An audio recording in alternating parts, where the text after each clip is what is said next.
Welcome to the DIY Tax Knowledge Center. In this video we will explore how to set up and use the invoicing feature.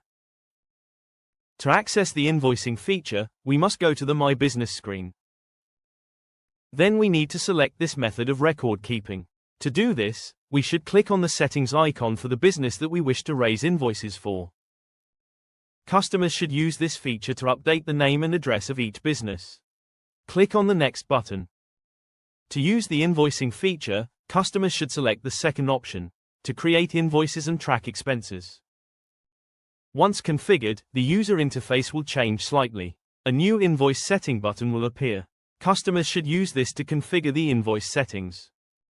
You should ensure that you have entered the correct name and address for the business because this will appear on your invoice. You can also scroll down to the bottom of this screen and upload your company logo.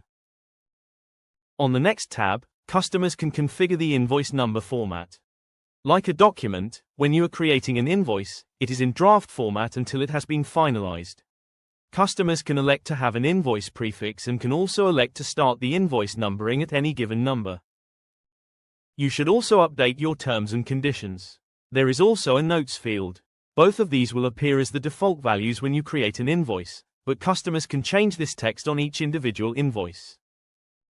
Finally, you can set up the default subject text and the default email text that will be used when you use the app to email an invoice to their customers. You will have the opportunity to change or personalize the text when they send each individual invoice. Once you have configured the invoice settings, you will return to the My Business screen. Just a quick note, the Submit button used to submit your quarterly updates to HMRC only appears after you have connected the app to your HMRC account. You will need to link this business to one of the businesses that you have registered with HMRC. Registering a business with HMRC must be completed via the HMRC website. To create an invoice, click on the icon just under the income total.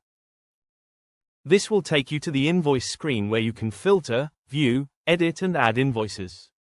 To add a new invoice, please click on the Add button at the top of the screen. This will open up the Add Invoice screen. You can create two types of invoices in this app. A very simple invoice where you just enter a description and an amount. Or you can create a multi-line invoice used to provide a greater level of detail. A few things to note. The app inserts today's date and you must select the customer. If the customer does not exist, you can add a new customer from the search screen.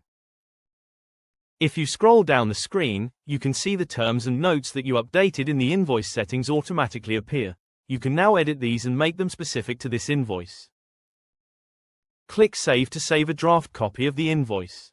Once saved, you can preview the invoice. This will display a PDF copy or printout of the invoice.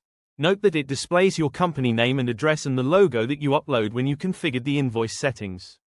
Click Cancel to return to the invoice screen. The next important step is to finalize the invoice. Click on the Finalize button to change the status of the invoice from a draft copy to a formal invoice. The finalize process assigns an invoice number to the invoice. Now that it is a formal invoice, you can use the buttons at the bottom of the screen to record customer payments and to record notes against this invoice. You can also add follow-up actions, which is very useful for chasing late payment. Scroll down to the bottom of the screen and you will see the facility to email an invoice to your client.